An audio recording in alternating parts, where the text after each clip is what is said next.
Welcome into the future. Into the year. We're going to do this joke a lot. Into the year 2000. It's an old Conan bit. If you haven't heard it, just Google Conan 2000. It's always awesome. It's good. And did they do? They did it in the year 2000. Was that when they started doing it? I think it was after. I don't think they ever did it before. It was just, I don't know. Yeah. It was funny. But this is kind of like, there was a lot of like speculation of what the year 2000 is going to be like as a big milestone. There's a lot of technological achievements in the 20th century. Yeah. You're coming up on the millennium rollover. Yeah. It's like the odometer just flipping over to the next, like all zeros. It's a big deal. And I remember when it happened, like you kind of felt like, what's going to happen next? The computers can't even handle it. Y2K. You have to prepare the computers. What did Y2K stand for? Year 2000. Year 2000. I never even thought about that. I never even thought about that. What? You thought about that before? I didn't have to think about it. It was really self-explanatory.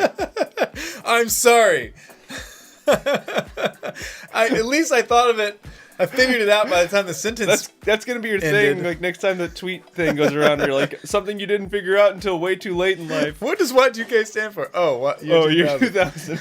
Like, you know what? That's really stupid, though. I'm not even gonna say I'm embarrassed because that's a really dumb name for like a computer bug. Like they could have been a little more creative than that. They just basically called it the All right. Yeah. I'm not embarrassed. So there was a lot of predictions as to what the next century would look like, and starting back in 1900, they're kind of like futurists. You've heard the term futurist. People that are just trying to predict what's going on.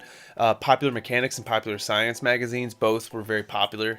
For figuring, like, having these people write these articles of what the future is being about. So I've kind of come up with a little bit of a list of things that people thought would have happened by now that haven't. I thought we could discuss what those might be like. And this first one I love. This was determined in the year 1900s that this was kind of a theory of what might happen by the year 2000. Okay. That we would say goodbye to the letters C, X, and Q. Yep. Because they just wouldn't be needed anymore. C, X, and Q. Those specific letters. This was in an article of Ladies' Home Journal. You know what? Now that I'm thinking about it, C is very unnecessary. You can replace it easily with an S or a K. Yeah, that was their point. Is like the language was going to shift to a lot more like just what it sounds like, and we just do that. Yeah. So we could get rid of these letters that we don't necessarily need. We could spell things just the way they sound phonetically. Yeah, just to make it easier. Yeah. And they kind of had it right because like they did say some things like the language was just going to get simplified, and we do some of that now with with texting, acronyms, and but those things have been around forever too. Sure. Even the word okay. Right. That's sort of like an acronym of all correct. All correct. Yep. But it was the LOL of its day. Yeah, and it was in like, wasn't it like a Boston newspaper or something like that? So yeah, they thought we wouldn't use those letters anymore. That's actually, I never even really thought about that. Like just dropping letters from the alphabet because they're not used anymore. But we should totally do that. Yeah. Well, there's a lot of debate about the English language. Just like it changes, and that some people think that's great. It's fluid. It does upset people sometimes when things like the word literally means not literal and literal now. It means one thing and the opposite, and that's going to get really confusing. One thing that I think is interesting, sorry, just on the note of words changing, is somebody pointed out to me one time that the word dope has changed completely. Oh my goodness! In like the last 3 generations. So three generations ago, dope meant like a dumb person. Yeah. Like, oh, you're such a dope. Yeah. 2 generations ago, the word dope meant weed. Yeah. Smoking the dope. And now, second weed reference in this podcast today, by the way. That's right. And now dope means cool. Yeah. Or awesome. It's just, I mean, those 3 things are completely different. Do some dope skateboard moves, man. That's what the kids say. Do they though? No. No. Not at all. They don't. So there's a lot of talk now about flying cars. Everyone's trying to come up with a flying car, which just look like it's just a drone. Small planes or drones, like usually, like not flying cars.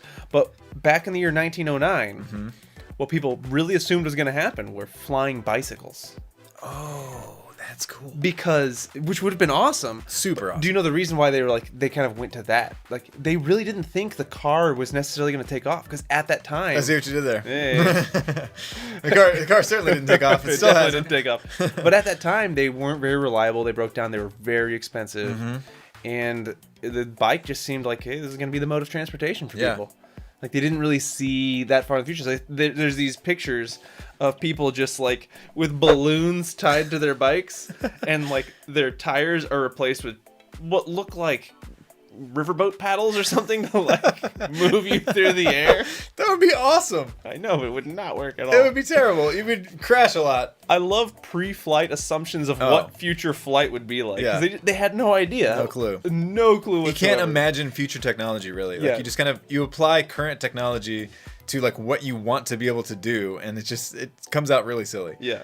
Balloons were kind of like the only way people knew how to fly back then. Yeah. This was one I saw in a couple different articles of things that people thought would happen by now, but hadn't. And this was in some like New York Times and Popular Science. These kind of things both kind of predicted these things. Everything coated in plastic.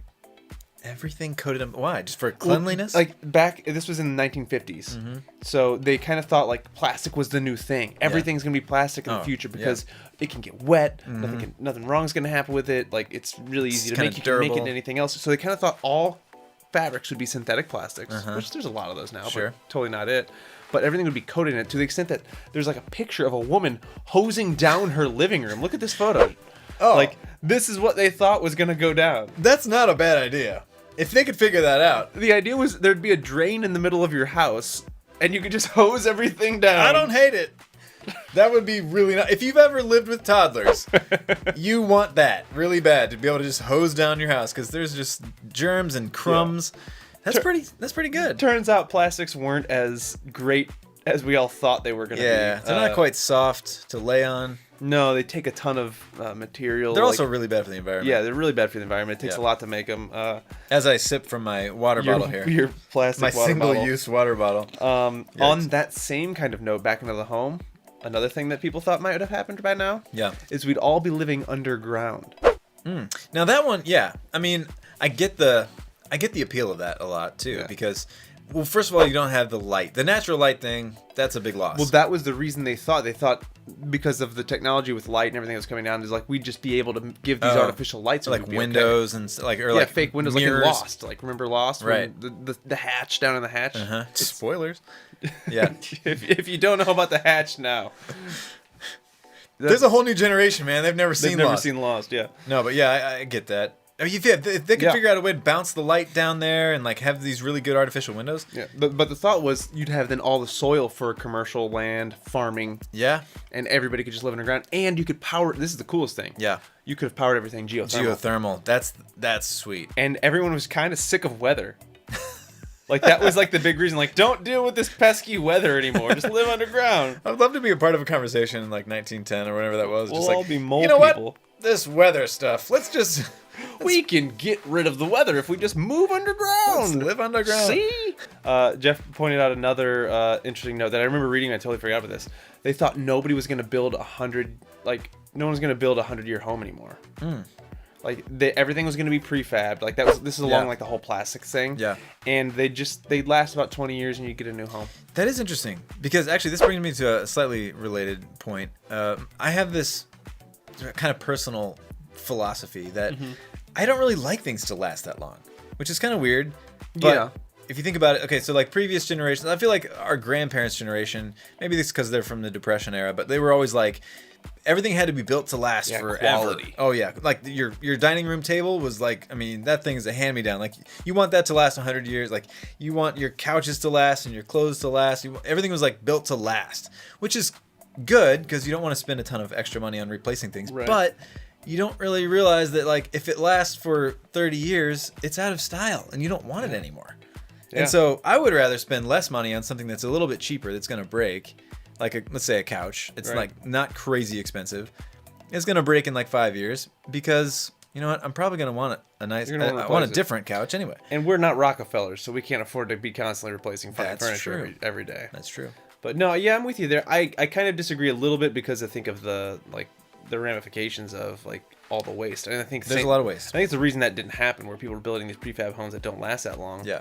Is because, I mean, it does happen. Those houses exist. But I think people started to realize the impact on the environment. Yeah. Same reason we don't use plastics anymore.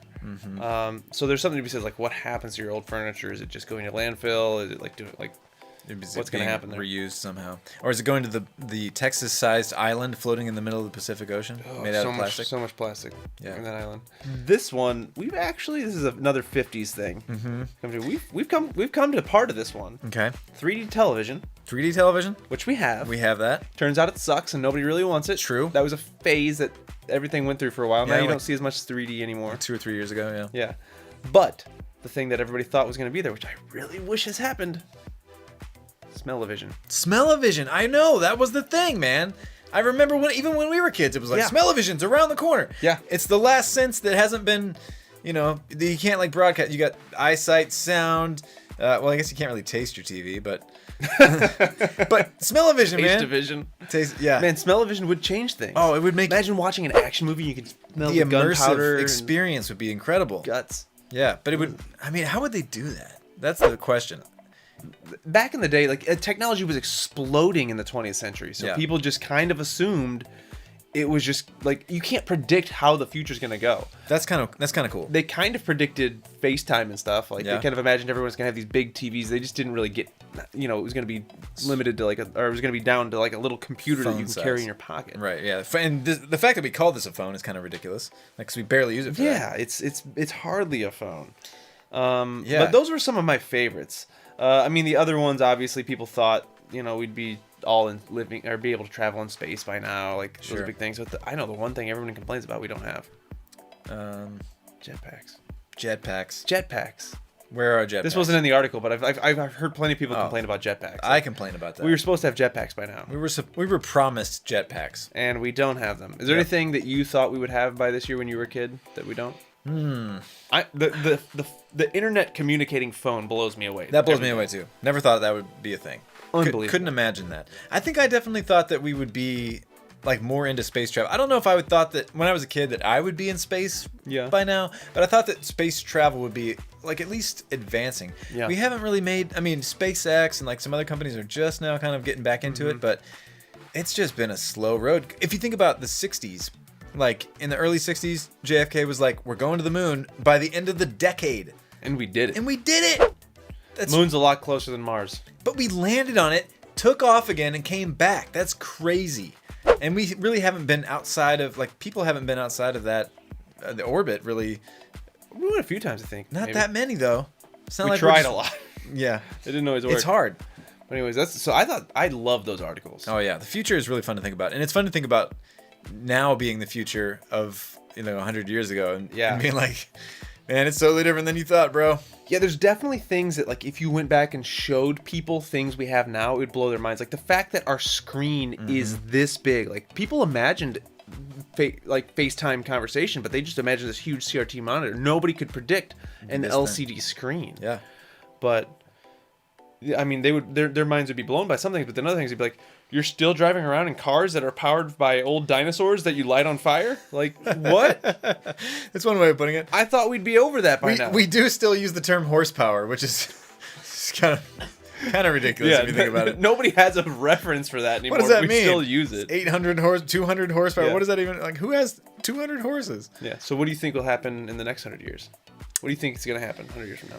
I really do think that space travel it's picking up again, which is cool. I think that, like, the kid in me is like excited about that. So I think in the next 50 years maybe we'll be on Mars. Oh yeah, I think we'll be on Mars for sure. Yeah. I don't know how many people, but I also think electric vehicles are gonna like really start coming into mainstream, which is also really awesome. I think that stuff's gonna start to happen, but I think society will have a major downfall before you think we can really enjoy it that much. I think like we're gonna get this awesomeness, and then it's some like nuclear fallout, or we destroyed the planet and now it's heating us up too much. Yeah. Or robot uprising. Yeah, and you know how I feel about that. We both know how we each feel about the robot uprising. It's happening. It's happening. And not in the way everybody thinks. It's not going to be like physical robots. It's just going to be computers taking over the world. Yeah, one day you're going to wake up and your microwave is just gassing you to death. Because microwaves use gas. They'll figure it out, man. No one knows how it works. They're robots. They'll figure it out. Yeah. But yeah, so I think there's some stuff to look forward to. I'm not very optimistic. I have told my kids, like, you probably don't want to have kids. You're already telling them just plan on being the last generation on Earth. Just be the last humans. Just live it up, because this is gonna be the end. Oh, my daughter's already a little social activist. 7 years old. Well, why bother though? I mean, if the Earth is already done, we're all toast. Yeah. So her problem, not mine.